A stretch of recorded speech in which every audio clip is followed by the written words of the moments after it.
वेद किसकी बुद्धि में प्रकट हुआ? तो बोले ईश्वर की जो समष्टि बुद्धि है ना, उसमें वेद लीन था। जहां पर ये ब्रह्मांड लीन था, उसी समष्टि बुद्धि में से ईश्वर ने कल्प के आदि में ब्रह्मांड को निकाला। उसी समय अपने अंदर से वेद को भी निकाला। शब्दोपादान भावात। ईश्वर केवल आकृतियों का ही उपादान नहीं है, बल्कि वो शब्द का भी उपादान है।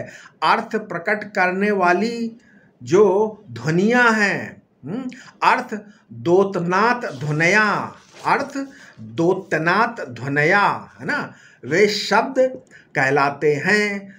तो जो रिकॉर्डिंग होती है ना, वो तो सिर्फ ऊंची नीची ध्वनियों को रिकॉर्ड करता है, लेकिन अर्थ रिकॉर्ड नहीं होता उसमें। तो जो ये ध्वनियां सृष्टि काल में लीन थी, वे सब की सब अर्थ द्योतक ध्वनियां थी। तो जैसे सृष्टि के समय ईश्वर ने लीन आकृतियों के बीज को अंकुरित किया, उसी प्रकार उसने लीन ध्वनियों के बीज को भी अंकुरित किया।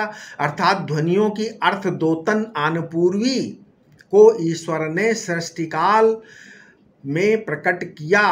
तो संपूर्ण सृष्टि आदि को प्रकट करने वाला जो सर्वज्ञ ईश्वर है, और ये जो जागृत स्वप्न सुषुप्ति को जागृत सर्वज्ञ ईश्वर है, और ये जो जागृत और स्वप्न को प्रकट करने वाला और सुषुप्ति को जानने वाला जीवात्मा है ना, वे चैतन्यता दोनों एक ही हैं। ठीक है।